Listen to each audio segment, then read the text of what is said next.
Muy bien, hermanos, buenas noches, bienvenidos a todos.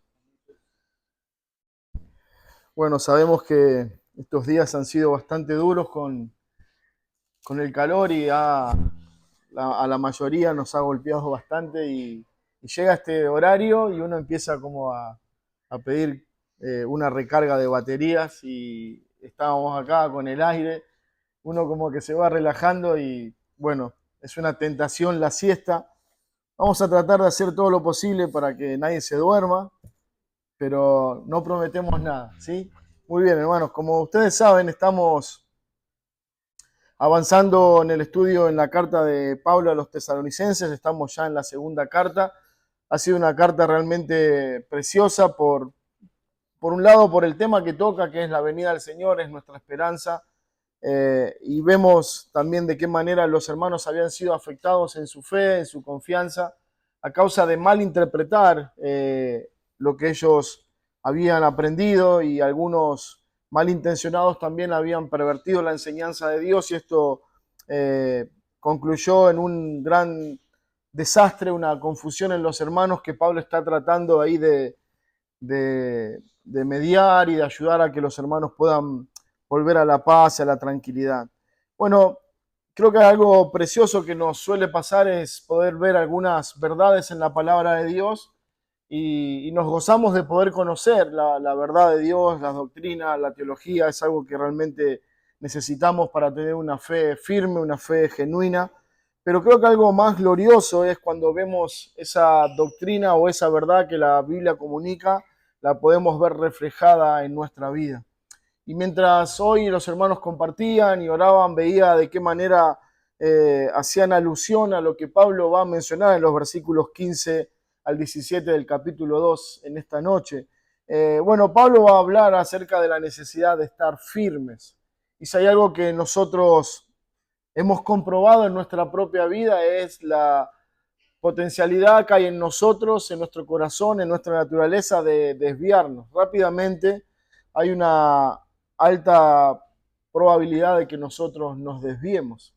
Y eso, por un lado, nos lleva a estar alertas, a cuidar nuestro corazón, a cuidar nuestra relación con el Señor, porque de lo contrario, si confiamos en nosotros, vamos a terminar apartándonos del Señor y de nuestra seguridad en Él. La situación de los hermanos es lo que veníamos viendo en todas las enseñanzas en los miércoles anteriores. Ellos están un poco alterados porque alguien malintencionado ha dicho que el Señor ya había venido. Ellos estaban recordando lo que Pablo les había enseñado, que el Señor iba a venir y todo esto generó una gran confusión. Lo que vemos en estos versículos 15 al 17 es la conclusión de lo que Pablo viene diciendo en todo el capítulo 2. Versículo 1 del capítulo 2 dice: pero respecto a la venida de nuestro Señor Jesucristo y vuestra reunión con Él, os rogamos, hermanos, no dejéis mover fácilmente. Ese es el problema, eso es lo que Pablo está tratando. Ahora, del versículo 1 hasta el 14, Pablo viene hablando acerca de estas cosas. Viene mencionando que el Señor todavía no vino, que hay algunas cosas que necesitan suceder en el mundo para que eso nos confirme que el Señor va a venir. Y eso, la idea es no solamente una información teológica acerca de la venida del Señor, sino que Él está tratando de llevar paz, descanso y seguridad a sus almas. A partir del versículo 15, Pablo deja por un lado la etapa de instrucción, la etapa teológica de esta verdad que es la venida del Señor, y ahora él entra en la etapa de exhortarles, de decirle, bueno, ustedes ya escucharon esto, el Señor todavía no va a venir, pero mientras Él viene, ustedes tienen que estar haciendo esto otro. Y ahí nos encontramos entonces en el versículo 15 del capítulo 2 de Segunda Tesalonicenses, que dice así: así que, hermanos, estad firmes y retened la doctrina que habéis aprendido, sea por palabra o por carta nuestra. Y el mismo Jesucristo, Señor nuestro, y Dios nuestro Padre, el cual nos amó y nos dio consolación eterna y buena esperanza por gracia, conforte vuestros corazones y os confirme en toda buena palabra y obra. Bueno, hermanos, en esta noche vamos a pedir una vez más que el Señor se haga presente en medio nuestro, que nos hable por su palabra y luego vamos a considerar la enseñanza en este pasaje. Oremos. Señor Padre, gracias te damos porque hemos llegado a la última reunión de este año y no podemos dejar de mencionar tu amor, tu compasión, tu misericordia, tu fidelidad para con nosotros. Señor, una vez más nos presentamos ante ti, quizás muchos de nosotros cansados, agobiados por el trabajo de cada día, por el clima, Señor, y estamos quizás ahí batallando con nuestro físico.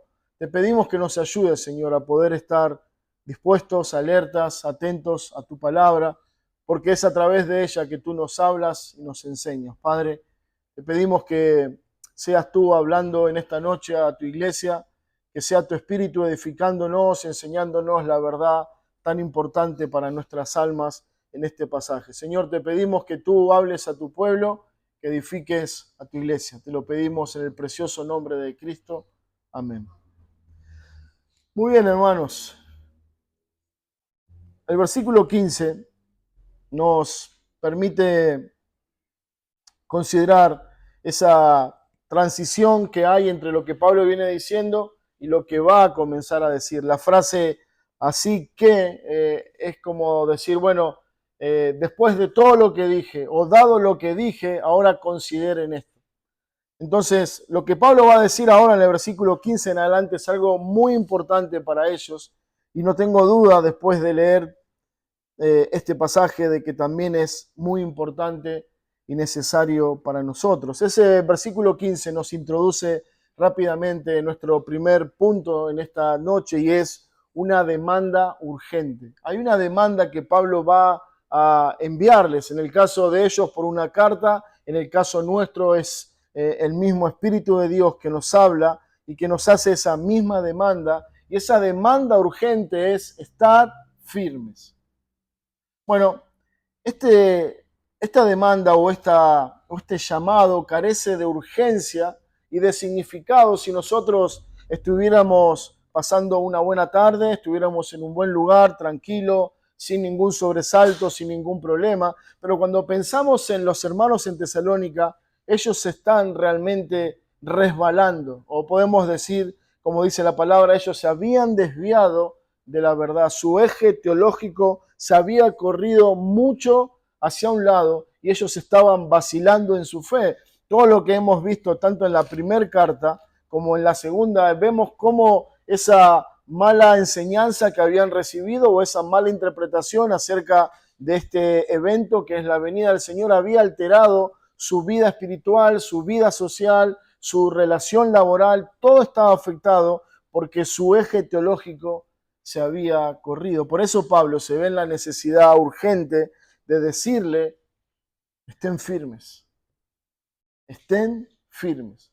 La pregunta que me surgía en esta tarde mientras consideraba el pasaje y lo que teníamos que compartir es cómo alguien puede estar firme cuando ya empezó en ese deslizadero, cuando alguien ya empezó a resbalarse. Bueno, seguramente nos ha pasado de que o ahí enceramos demasiado el piso de nuestra casa o estamos baldeando y hemos echado mucho detergente o hemos caminado por una vereda, bueno, bastante resbaladiza y ahí comenzamos a hacer malabares, nuestros pies se van de un lado para el otro y es como que en ese momento, mientras uno está rebalando y haciendo equilibrio para no caerse, Pablo dice, estén firmes.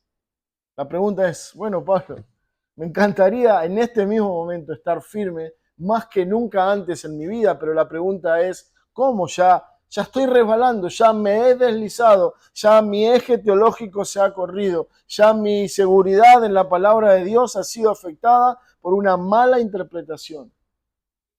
Pero el llamado de Pablo es, estén firmes, estén firmes. Bueno, él está escribiendo a personas que habían sido realmente afectadas en lo doctrinal y que habían sido arrastrados de la verdad hacia el error, y esto era una cuestión de vida o muerte. Por eso Pablo cesa por un lado de seguir hablando del tema teológico que es la venida del Señor y comienza con un llamado urgente a los hermanos, con un llamado urgente a la iglesia, y ese llamado es, estén firmes. Bueno, es como una voz del ejército, ¿no? Como están ahí todos los soldados, los reclutas, y ahí el capitán, el general, hace un llamado de atención, y el llamado de atención es firmes. Y todos ahí se plantan, ponen sus manos de costado y miran atentamente a lo que ese hombre tiene que decir. Bueno, esa es la intención de Pablo. Y hermanos, esto no puede simplemente pasar por nuestra cabeza como un dato de color de lo que está sucediendo en Tesalónica. Esto nos tiene que llevar a pensar que Pablo está imponiendo esta manera, este llamado, porque es algo sumamente importante. Porque si no estamos firmes, podemos terminar muy, muy lejos del Señor. Este es un llamado a la firmeza en tiempos turbulentos, donde la falsa doctrina está azotando la fe y la esperanza de la iglesia. Es fácil estar firme en este tiempo. O sea, todos nosotros podemos ostentar cierta firmeza y decir, no, yo estoy firme, estoy confiando en el Señor, estoy confiando en su palabra. Pero imaginemos la situación que ellos están viviendo. La persecución de afuera, la confusión de adentro, lo que era su esperanza, lo que era seguridad, acerca de que ellos estaban anhelando esa pronta venida de Cristo. Alguien por error o por malicia le dijo, el Señor ya vino, y lo que era su esperanza se esfumó. ¿Y cuál sería nuestra situación o cuál sería nuestra reacción si nos pasaría algo similar? De hecho, creo que muchas veces en nuestra vida atravesamos momentos en donde necesitamos, a pesar de las circunstancias, como dice Pablo, determinarnos a estar firmes. Y lo que Pablo va a enseñarnos a continuación es que esa firmeza no es algo que nosotros logramos humanamente hablando, es algo que Dios nos da y es algo que Dios nos muestra en este pasaje, cómo nosotros podemos hacer caso omiso de lo que Él está pidiendo, cómo nosotros podemos estar firmes. Bueno, la palabra de Dios y esta frase, "estad firme", tiene un significado muy interesante para nosotros. Bueno, como mencionaba hace un momento, ese estar firme implica pararse firmes, estar en un lugar continuamente, seguir ahí parado a pesar de las circunstancias. Bueno, ese estar firmes es mucho más que simplemente estar parado. Nosotros decimos, bueno, podemos hablar con alguno de los niños de la iglesia y decir, bueno, ponete firme, y quizás él, entendiendo, se va a poner ahí quietito por un rato y luego va a volver a su vida normal, a correr, a jugar, lo que hace un niño. Pero lo que Pablo está diciendo no es la simple intención de que estén firmes por un breve momento. No es la simple tarea de poner sus brazos de costado, ponerse rígido y estar esperando ahí por un momento. No, lo que Pablo está diciendo es que ellos tienen que permanecer de pie, que ellos tienen que resistir la presión, que ellos tienen que no moverse de su convicción o de la verdad de Dios a pesar de las circunstancias que los rodean. Recuerden, la persecución, la herejía, la falsa enseñanza están ahí atacando su corazón, su mente, su esperanza, y es en ese momento donde Él le dice, estén firmes, estén firmes. Parece una contradicción que Pablo tenga que llamar a los miembros o a los que son partes de una iglesia de Cristo a la firmeza. Sabemos nosotros que cuando venimos a Cristo, la imagen preciosa que la palabra nos da es que nosotros somos puestos ahora en una roca. Nuestra vida era como un barco en alta mar, pero Cristo nos tomó y puso nuestros pies sobre peña, y eso nos recuerda que ahora en Cristo estamos seguros, estamos firmes en Él. El Señor usa la figura en Juan 10, de que nuestra vida, nuestras almas, o que las ovejas del Señor están en las manos del Padre y que nadie las puede arrebatar de su mano. Mucho menos ninguna de sus ovejas puede caer de ahí. Pero la pregunta entonces es cómo conciliamos esa firmeza que podemos entender y conseguir por medio de la redención y la seguridad en Cristo con lo que Pablo está diciendo. Porque Pablo está llamando a la firmeza, y ese llamado a la firmeza no solamente es una exhortación a lo que ellos tienen que hacer, sino que es un recordatorio de la potencialidad que hay en nosotros de desviarnos. La razón por la que él dice estén firmes es porque también ellos y nosotros podemos caer, podemos tropezar y podemos desviarnos. La segunda carta de Pedro, el capítulo 3, el versículo 17, Pedro, hablando acerca de esto, dice: guardaos, no sea que arrastrados por el error de los inicuos, caigáis de vuestra firmeza. ¿Por qué hay una advertencia en este versículo? ¿Por qué hay una advertencia en las palabras de Pedro? Y le dice: cuidado, guárdense, no sea que sean arrastrados por el engaño o por el error de los inicuos y caigáis de vuestras firmezas. El pasaje nos presenta dos realidades que pueden ser parte de nuestra vida: estar firme, pero también la realidad de poder ser arrastrados y caer de nuestra firmeza. Lo que la Biblia nos va a enseñar permanentemente es que a causa de nuestra caída hay una alta probabilidad de que nosotros, si no hacemos obedientemente las cosas que Dios nos manda hacer, si no nos abrazamos de las cosas que Dios nos manda abrazar, es muy probable que cada uno de nosotros en su propia fuerza se desvíe del Señor para siempre. La advertencia es clara. Pablo le dice a los hermanos en Tesalónica: estén firmes. Pedro le dice a los hermanos en la dispersión: guardaos, no sea que arrastrados por el error caigáis, de vuestra firmeza. Este es un llamado urgente a la firmeza. Es un llamado urgente a considerar esta realidad. Primera de Corintios 10:12 dice: así que el que piensa estar firme, mire que no caiga.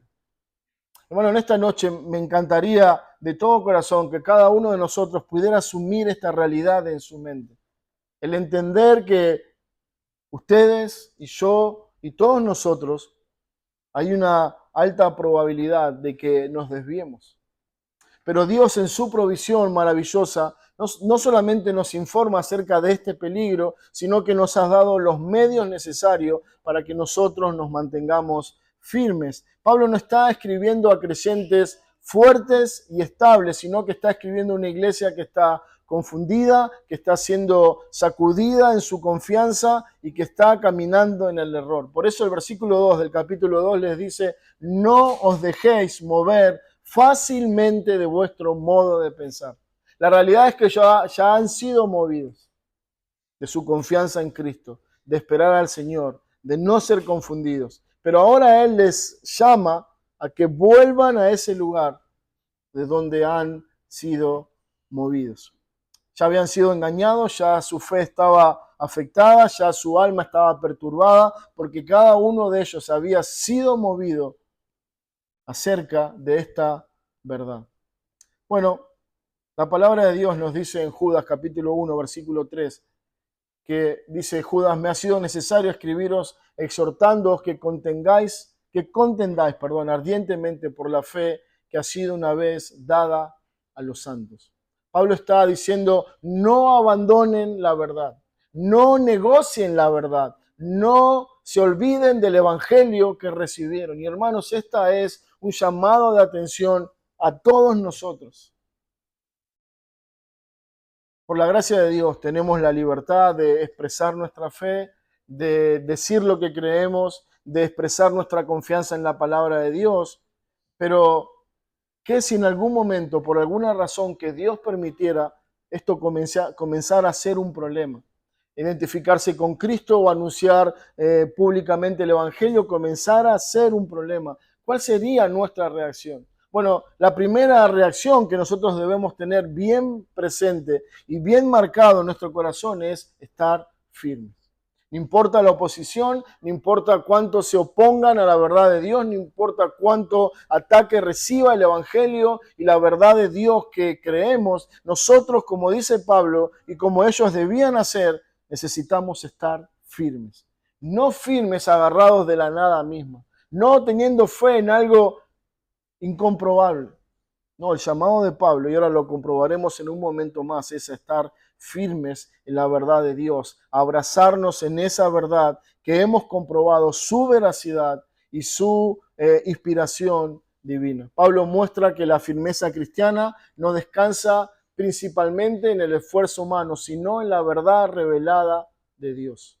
Él les llama a estar firmes, pero no les dice estén firmes en su propia fuerza, sino que la firmeza que se espera de ellos no nace del esfuerzo propio, sino de su apego a la verdad que les ha sido enseñada. Noten la frase en el capítulo 15 que dice, hermanos, estad firmes, y que dice, retened.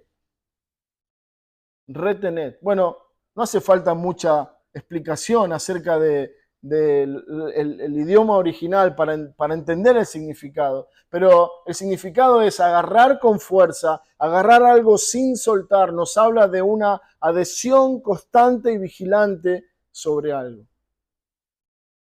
Agarrar, retened, que nadie te quite eso. Bueno, imaginemos que esto es la verdad que Dios nos ha dado. Imaginemos que Dios nos ha confiado a nosotros, como dice la palabra de Dios, el Evangelio. Es tu responsabilidad, amado hermano, profundizar más y más en el conocimiento de la verdad de Dios, porque es esa verdad que vamos asimilando, es esa verdad que vamos conociendo, es esa verdad que vamos reteniendo en nuestra alma, que nos permite estar firmes. Dice, estad firmes y retened la doctrina que habéis aprendido, sea por palabra, o por carta nuestra. Esa palabra, retener la doctrina, esa palabra doctrina es la palabra paradosis y significa tradición. Y claro, cuando uno comienza a relacionar la tradición con lo que está diciendo, uno automáticamente lo relaciona con algo negativo, porque nosotros como hijos de Dios somos llamados a rechazar la tradición del hombre y aceptar la verdad de Dios. Pero cuando indagamos un poco más acerca de este concepto, la idea no es puntualmente eso, el de recibir una enseñanza tradicional o histórica de hombres o de un pueblo en particular y tomarla como palabra de Dios. No, la idea en el original es que nos habla del ejercicio de comunicar, de que un hombre recibió un mensaje de Dios y nos comunicó o les transfirió a ellos lo que Dios les había enseñado. Y eso es lo que aparece ahí, retened las tradiciones o retened lo que ha sido enseñado, lo que habéis aprendido de nosotros. Acá no se refiere a tradiciones humanas, sino a la enseñanza apostólica de aquel tiempo. El llamado de Pablo es a retener la enseñanza. Yo no quiero apostar nada en esta noche, pero si yo le preguntara a cada uno de ustedes qué recuerdan de la enseñanza, de las dos enseñanzas del domingo, sé que los pondría en un problema. ¿Saben qué es eso? Es no retener la palabra de Dios. Y el llamado de las Escrituras es, estén atentos, estén velando, aférrense a la verdad de Dios, porque cada verdad de Dios comunicada no es un simple ejercicio de hombres que están dispuestos a comunicar el mensaje de Dios. Es Dios hablando desde el cielo a su pueblo y no simplemente informando a su pueblo de lo que ellos tienen que saber. Es Dios que providencialmente, por alguna razón, puso en ese hombre, en esa iglesia, un mensaje que alguien tiene que escuchar.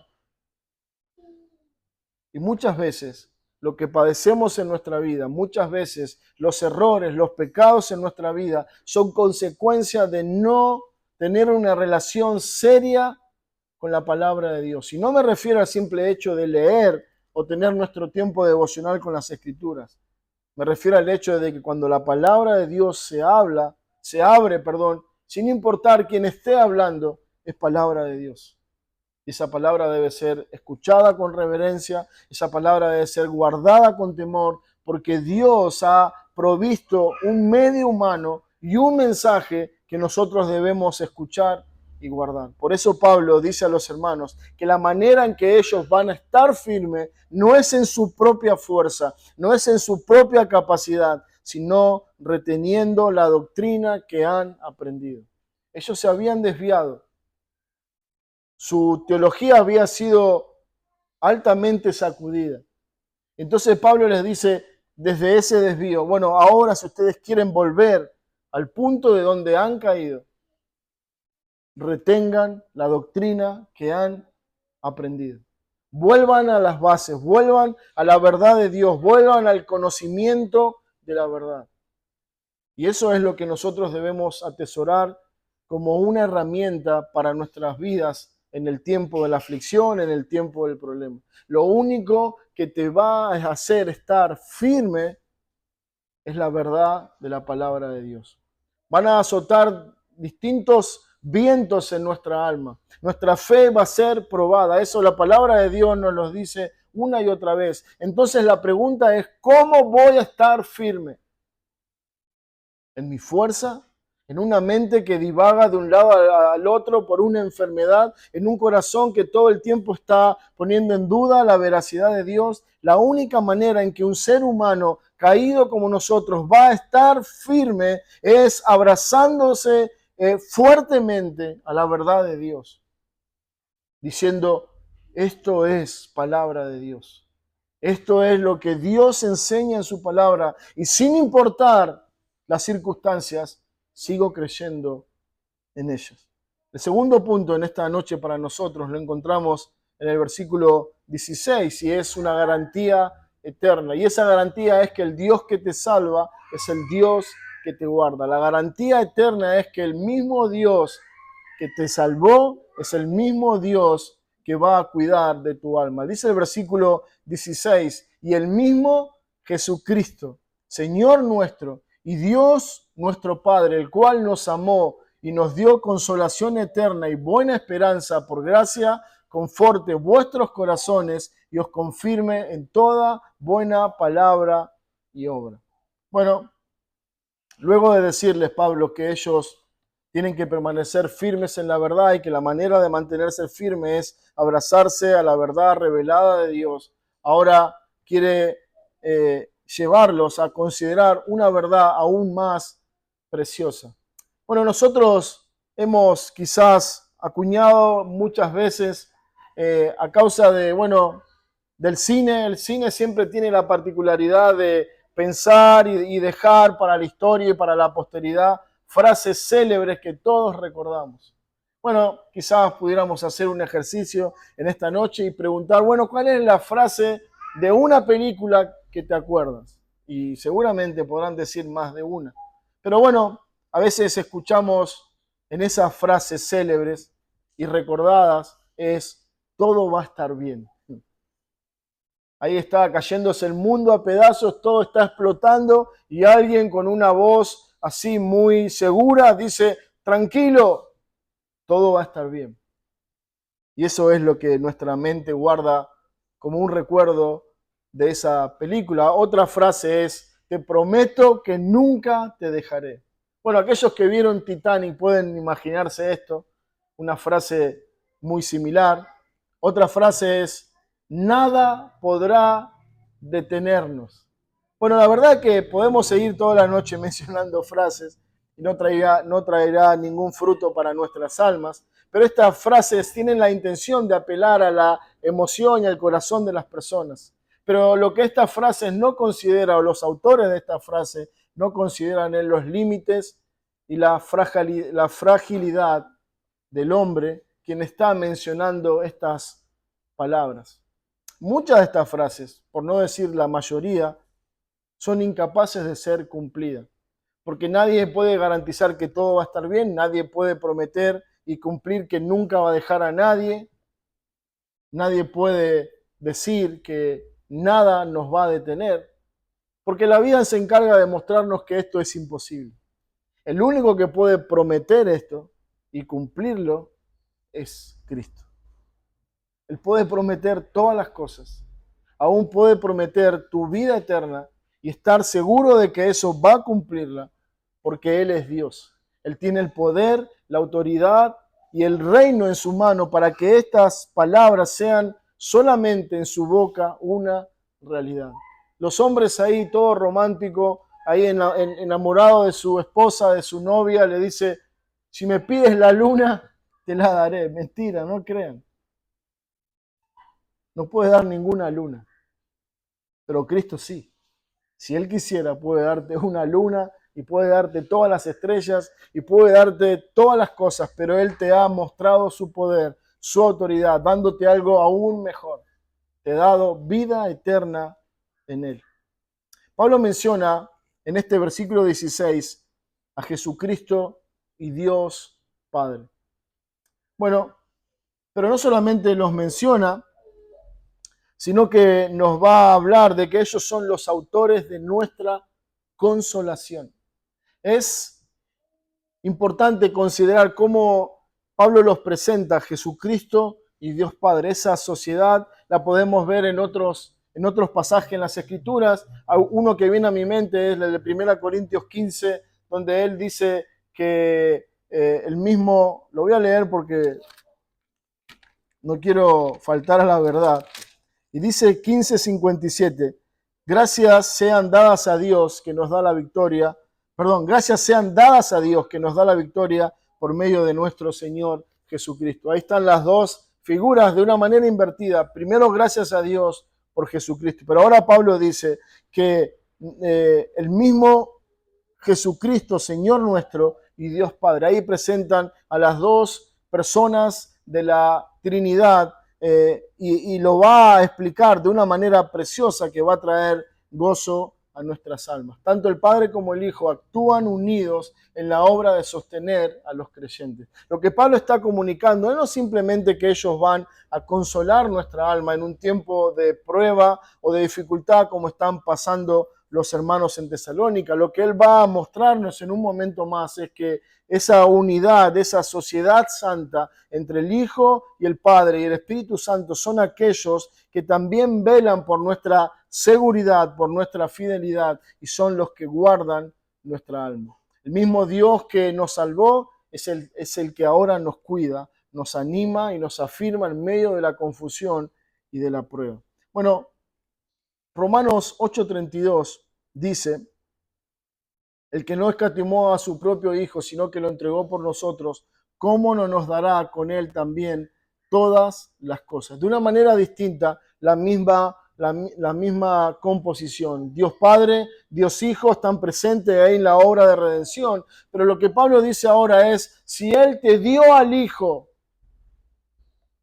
¿cómo no te va a dar seguridad? ¿Cómo no te va a dar consuelo? ¿Cómo no te va a dar consolación? Que es lo que está mencionando en esta ocasión. Bueno, esto es lo que Pablo está mencionando. Dice, el mismo Jesucristo, Señor nuestro y Dios Padre, el cual nos amó y nos dio consolación eterna. Rápidamente quiero que meditemos en esa frase, Jesucristo, Señor nuestro y Dios nuestro Padre. Bueno, noten esto, él está hablando de Jesucristo, ellos saben quién es Cristo, el Mesías enviado, el Redentor de su pueblo, aquel que vino a morir por ellos. Y no es casualidad que él le dice, pongan los ojos en Cristo. Aquel que, ese mismo Dios que no escatimó a su Hijo, a Jesucristo, sino que lo entregó por nosotros, es el que está completamente comprometido en el cuidado de tu alma. Jesucristo es el Señor. Y no es casualidad que él inicie esta oración diciendo, el mismo Jesucristo, Señor nuestro. Él está diciendo, el que murió en la cruz por ti es el que resucitó, pero también es el Señor. Y no es un simple título honorífico acerca de Cristo. Él está intentando poner en su mente, llevarlos del error a esta realidad y que ellos puedan recordar en quién han depositado su fe. Es como darle una garantía, decirle, has creído en el Dios verdadero. Aquel que vela por tu alma, aquel que se entregó por ti es el que va a proteger y cuidar de tu alma. Y no solamente que Él está determinado a cuidarte, sino que Él es el Curios. La palabra Curios es el Señor del universo. Lo que Pablo está tratando de comunicar a ellos es que el Señor del universo es aquel que cuida de nosotros. Por eso ahora podemos entender el versículo 15 que cuando Pablo dice, tengo que estar firme, pero cuando uno pone su mirada en sí mismo, dice, es imposible, pero cuando ahora pone su mirada en Jesucristo, nuestro Señor, dice, ahora entiendo que Pablo está diciendo que ese estar firme depende de aquel que murió, que fue crucificado, que resucitó y que es el Señor de todas las cosas. Él me cuida, Él me sostiene, Él me ayuda a estar firme. Lo tercero que Pablo dice es, Jesucristo, Señor nuestro. ¿Se dan cuenta? Ellos se sienten como alejados de Cristo, distante a ese Cristo que estaban esperando, pero que ahora por esa confusión teológica lo sienten lejano, lo sienten como que se ha ido cada vez más lejos de su vida, de su alma. Pero Pablo les dice, no, no piensen así, piensen en Cristo como tu Señor, piensen en Cristo como tu Salvador y piensa en Cristo como alguien bien cercano a tu alma. Por eso usa la frase Jesucristo, nuestro Señor. No es el Señor de todos, no es el Señor de algunos pocos, Él es el Señor de su iglesia. Por eso Pablo presenta esta hermosa oración diciendo Jesucristo, Señor nuestro. La segunda oración que él utiliza y que introduce una figura de la Trinidad es Dios nuestro Padre. Bueno, ya pensamos en Cristo, ya pensamos en Dios Padre, pero la figura que él comunica es Dios Padre. No es solamente Dios, el creador del universo, no es Dios quien está sentado en su trono reinando, porque estas figuras nos pueden muchas veces parecer que ese Dios está lejano, que está distante de nosotros. Pero Pablo dice, Él es tu Padre. Él no es un Dios ajeno a ti. Él no es un Dios que te desconoce, no es un Dios que se olvida de su pueblo, no es un Dios que simplemente te salvó, te redimió, entregó su Hijo por ti y luego cerró la puerta para no vernos nunca más. Dice Pablo, Él es tu Padre. Y a diferencia de la experiencia que quizás muchos de nosotros hemos tenido con nuestros padres, de que quizás no fueron los mejores padres o quizás fueron padres que nos han abandonado en la vida, Dios es un Dios Padre y es un Padre perfecto. Es un Dios que no abandona. Es un Dios que no se olvida de sus hijos. Es un Dios que, como bien nos enseña la palabra, es un Padre protector, cercano, que cuida y protege a sus hijos. Para estar firmes, ellos necesitan conocer a ese Dios. Jesucristo es el medio por el cual ellos pueden llegar a ese Dios. Y ese Dios nos garantiza ese cuidado paternal, cercano, amoroso de un padre. Dice Pablo, ustedes tienen que recordar esta garantía. Él es tu Padre.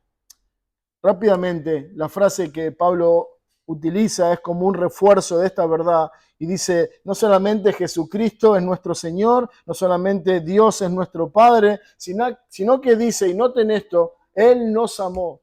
La pregunta es, ¿no está hablando de Cristo y no está hablando de Dios? ¿Y por qué ahora dice que Él nos amó? Bueno, porque nos da la idea de que Jesucristo y Dios son la misma persona. Él nos amó, no es nos amaron, no, dice Él, Jesucristo y Dios Padre, nos amó y nos dio consolación eterna y buena esperanza por gracia. Hermanos, no sé, o mejor dicho, sé que muchas veces el concepto de amor que nosotros tenemos está bastante distorsionado por nuestra comprensión, por nuestra caída, por el pecado, y lo que a veces entendemos de amor es totalmente distinto a lo que la Biblia presenta. Pero lo que Pablo dice que Él nos amó, y si usted nota, está hablando en tiempo pasado. Ese tiempo pasado es como que Pablo está diciendo, ustedes recuerden el amor de Dios. Ustedes han recibido un ejemplo glorioso del cielo que les atestigua del amor de Dios por ustedes. Por eso no deben temer, por eso deben estar tranquilos, porque la garantía de ese cuidado no son ustedes, no es su fidelidad, no es su comprensión de la teología de Dios, sino que Él nos amó. Bueno, la palabra de Dios, Romanos 5:8, dice que Dios muestra su amor para con nosotros, que siendo pecadores, Él murió por nosotros. La palabra de Dios una y otra vez nos enseña y nos dice y nos hace referencia a cómo Dios ha dado testimonio a través del Hijo de su amor. O sea, algo que no debemos dudar es del amor de Dios. Este día ha sido una prueba del amor de Dios. Cada día es un testimonio fiel del amor de Dios sobre cada uno de sus hijos. nos hemos levantado, hemos podido ver a nuestra familia se ha podido levantar, cada uno ha podido cumplir con sus tareas, hemos podido encomendarnos a Él, hemos podido orar, pedir su guía y su dirección, y todo eso se ha cumplido por una simple razón: Dios nos ama. Y eso es lo que Pablo está tratando de llevar a pensar a los hermanos y les dice: Él nos amó. Y ese amor lo mostró en la eternidad pasada cuando escogió a su pueblo para sí, pero también lo ha mostrado y lo ha ratificado en la cruz del Calvario cuando entregó a su Hijo por nosotros. Dice luego que no solamente Él nos amó, sino que nos dio una consolación eterna. Bueno, Pablo dice, al hablarnos de la consolación eterna, nos está recordando una vez más que así como es necesario ser consolados, la consolación va a ser necesaria porque va a haber problemas y va a haber situaciones en nuestra vida que necesitaremos la consolación de Dios. Esta es una frase de las más pastorales en este párrafo. Pablo está pastoreando a los hermanos, está ministrando sus corazones. Él quiere que ellos, a pesar de esa situación difícil que están viviendo, a pesar de ese desvío y ese error que han cometido, ellos tienen que saber: Dios te ama y Dios está dispuesto a consolarte y a ayudarte en tu error, en tu dificultad. La palabra consolar no se refiere al simple hecho de recibir palabras de aliento o palmaditas en la espalda para recibir ánimo. Tiene que ver con la idea de fortalecernos. Estamos débiles, estamos golpeados, estamos caídos, y alguien que viene a consolarnos tiene la difícil tarea de fortalecernos, de animarnos, de sostenernos, de ayudarnos a estar firmes. Si nosotros descansáramos para esta realidad en un hombre, bueno, esa consolación nunca llegaría o nunca sería suficiente. Pero Pablo dice que quien nos consuela es el mismo que nos amó, y el que nos amó es nuestro Padre, y nuestro Padre es a la vez nuestro Redentor. Ese mismo Dios que te amó y que es tu Padre, Él dice, Él te ha dado una consolación eterna. Esa consolación nos habla de algo que no se termina, por eso es eterna. Siempre seremos consolados en esta vida y aún en la venidera, si fuera necesario. Pero nos habla de una consolación que fue lograda en la eternidad, que fue conseguida al costo de un sacrificio eterno, que es el sacrificio de Cristo en la cruz. Es por Cristo que ahora nosotros podemos ser consolados por el Padre en toda dificultad. Por eso Pablo dice, Él nos ha conseguido, o Él nos dio consolación eterna, una consolación que no se acaba, una consolación que no se vence, una consolación que es para siempre. Dice 2 Corintios 2:7, vosotros más bien debierais perdonarle y consolarle para que no sea consumido de demasiada tristeza. El consuelo impide que los problemas nos aplasten.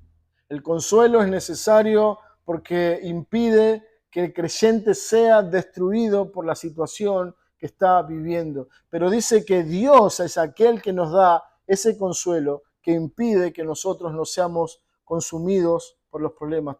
2 Corintios 1:3 dice, bendito sea el Dios y Padre de nuestro Señor Jesucristo, Padre de misericordia. Y noten esto, hermanos, dice, Dios de toda consolación. Bueno, Pablo habla de una consolación eterna, ahora nos habla de que Dios es el autor, el dador de toda consolación. Y dice, Él nos consuela, noten esto, dice, en todas tus tribulaciones, para que podamos también nosotros consolar a los que están en cualquier tribulación por medio de la consolación con que nosotros somos consolados por Dios. Lo que Pablo hace en este pasaje glorioso es presentar a Dios como el autor principal, el dador supremo de todo consuelo a sus hijos. Y muchas veces los problemas a nuestra vida, la angustia, golpea la puerta de nuestro corazón para que nosotros podamos gustar el consuelo de Dios. Para que nosotros podamos aprender y buscar el consuelo de Dios. Y dice Pablo que ese consuelo es real, que ese consuelo es genuino, porque Él es el autor de toda consolación y esa consolación es permanente, es una consolación eterna. Tercer punto para nosotros en esta noche está en el versículo 17, dice: conforte vuestros corazones y os confirme en toda buena palabra y obra. La esperanza segura. Bueno, Pablo expresa en esta, algunos consideran que los versículos 16 y 17 es como una oración que Pablo está haciendo por los hermanos. Él está pidiendo a Dios que Jesucristo, que Dios Padre, consuele sus almas y les dé una buena esperanza por gracia. Es la oración que Pablo está mencionando, y el versículo 17 como que nos expresa el propósito concreto de esa oración. Él pide a Dios, ¿qué cosa? Señor, conforta los corazones de los hermanos. Dice, conforte vuestros corazones. Qué hermoso es poder orar por la iglesia. Qué hermoso tener a mano siempre el recurso de orar por aquellos que están padeciendo. Qué hermoso es orar cuando nosotros estamos necesitando ser consolados o cuando nosotros necesitamos que nuestros corazones sean sostenidos en ese tiempo de prueba. Bueno, esta frase Pablo no la hace por el simple hecho de mencionar algo, sino que está apuntando al centro del problema que ellos están viviendo. El problema del hombre era en su corazón donde esa herejía, donde esa falsedad había sido sembrada, y era en ese ser interior del hombre que esto había perturbado altamente toda la esperanza y la fe de los hermanos. Por eso Pablo sabe que el problema doctrinal, la falsa enseñanza que había sido clavado en el corazón de los hermanos, primero actuaba en ese corazón para luego subir a la mente y en esa mente afectar la conducta, la esperanza y la fe de los hermanos. Por eso él ora a Dios específicamente que su corazón sea confortado, que ese corazón vuelva a la firmeza, que ese corazón vuelva a tener los ojos en Cristo, en su verdad y en su esperanza. Bueno, Pablo pide que Dios fortalezca el ser interior del creyente, que fortalezca esa mente y ese corazón para no ser gobernado por el miedo, por la confusión o por la inseguridad. Dice él, yo oro para que vuestro corazón sea conformado. Y dice, y os confirme en toda palabra y obra. Bueno, la idea aquí es estabilidad, permanencia, estar firme y estar andando consecuentemente a la fe que ellos decían tener. Pablo va a llevar a los hermanos a pensar en esta verdad, que nuestra profesión de fe o nuestra confesión verbal de fe tiene que estar acompañada por una conducta que se ajusta y se asemeja a la verdad que decimos creer. Y no hace falta que mencionemos grandes y profundas doctrinas. El simple hecho de mencionar el Evangelio tiene que llevarnos a considerar si nuestra vida se ajusta a la verdad del Evangelio que proclamamos todos los días. Cada uno de ustedes, de una u otra manera, proclaman el Evangelio con sus bocas. Pero eso no es suficiente. Lo que Pablo dice es que Él nos confirme en toda buena palabra y obra. Que no solamente tiene que ver con lo que yo digo, sino que tiene que ver con cómo yo actúo, cómo son mis obras. Y la oración de Pablo por los hermanos es que Él conforte esos corazones, que Él los confirme en la verdad para que ellos puedan tener buena palabra y buena obra o buena conducta. Y esta es una materia que generalmente muchos de nosotros tenemos que rendir porque no hemos completado de manera correcta la prueba delante de Dios. Porque muchas veces nosotros podemos hablar de verdades preciosas como la esperanza en Dios, nuestra fe en Dios, nuestra seguridad en la providencia de Dios, nuestra certeza de que Dios gobierna sobre todas las cosas, pero luego nuestra conducta no tiene nada que ver con esa verdad que nosotros pronunciamos con nuestras palabras. El versículo 17 nos lleva a conocer la oración de Pablo, pero también nos desafía a una realidad que debe marcar el paso en nuestra vida. Nuestras palabras tienen que ir acompañadas de nuestras obras. Nuestras obras tienen que estar alineadas a la verdad de Dios. La verdad de Dios que sale de nuestra boca es la que debe marcar el camino de nuestros pasos. Si hablo de la fe, esa fe no tiene que ser algo que simplemente yo conozco intelectualmente, es una fe que está arraigada a mi corazón y que me da seguridad y certeza.